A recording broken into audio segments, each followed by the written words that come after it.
बेटा हमारे बाप दादों ने, तुम्हारी दादी अम्मा ने तो यही सिखाया कि बेटा पूरे कपड़े पहन के निकला करो। अब तुम्हें ही निकलना है तो मैं थोड़ी पकड़ने आऊंगा। लड़कों को भी तो सिखाना होगा कि पूरे कपड़े पहने, जितने पहने देखो मत, अपना काम करो। तो बेटा आप बिल्कुल मत पहनो, हमें क्या।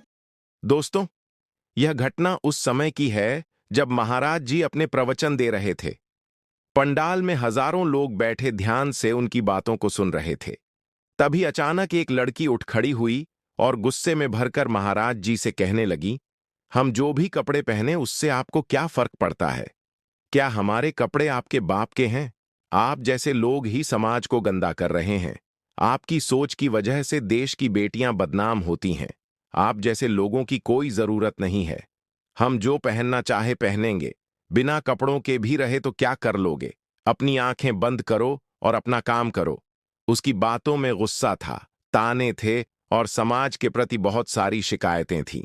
वहां बैठे हर व्यक्ति के चेहरे पर हैरानी छा गई, लेकिन महाराज जी चुप थे। उनकी आंखों में आंसू आ गए। उन्होंने कुछ पल आंखें बंद की, फिर बहुत शांत स्वर में बोले, बेटी, तुम्हारे शब्द तीखे हैं, लेकिन मैं तुमसे नाराज नहीं हूं। तुम आज जो सवाल कर रही हो वह जरूरी है, पर सुनो, मैं किसी को जज करने नहीं आया। मैं बस एक ऐसा समाज देखना चाहता हूं जहां स्त्री और पुरुष दोनों को बराबर सम्मान मिले। मैं मानता हूं कि चरित्र कपड़ों से नहीं, विचारों से पहचाना जाता है।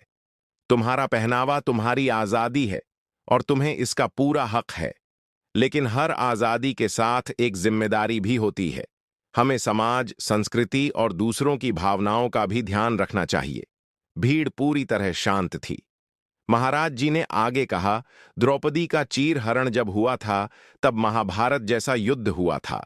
तब एक स्त्री का अपमान पूरे समाज की शर्म बन गया था। आज जब कोई व्यक्ति यह कहता है कि बहनों को मर्यादा में रहना चाहिए, तो क्या वह दुश्मन बन जाता है? बेटी, मैं तुम्हें रोकना नहीं चाहता, बल्कि तुम्हें समझाना चाहता हूं। अगर तुम सच में मजबूत हो तो अपने विचारों से समाज को दिशा दो, न कि गालियों से। अगर तुम्हारा हक है जो चाहे पहनने का, तो मेरा भी फर्ज है तुम्हें आगाह करने का, प्यार से, सम्मान से। इतना कहने के बाद पंडाल में कुछ पल खामोशी रही। फिर हर तरफ से तालियों की गूंज उठी। लोग भावुक हो गए।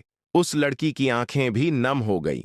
वो चुपचाप वहां बैठ गई। तो दोस्तों, कभी कभी सवाल करना जरूरी होता है, लेकिन जवाब को भी उतना ही सम्मान देना चाहिए, क्योंकि सच्चे सच्चे संत वही होते हैं जो गालियों में भी ज्ञान खोज लेते हैं। अगर आपको यह पसंद आई हो तो चैनल को सब्सक्राइब करें और कमेंट में लिखें राधे।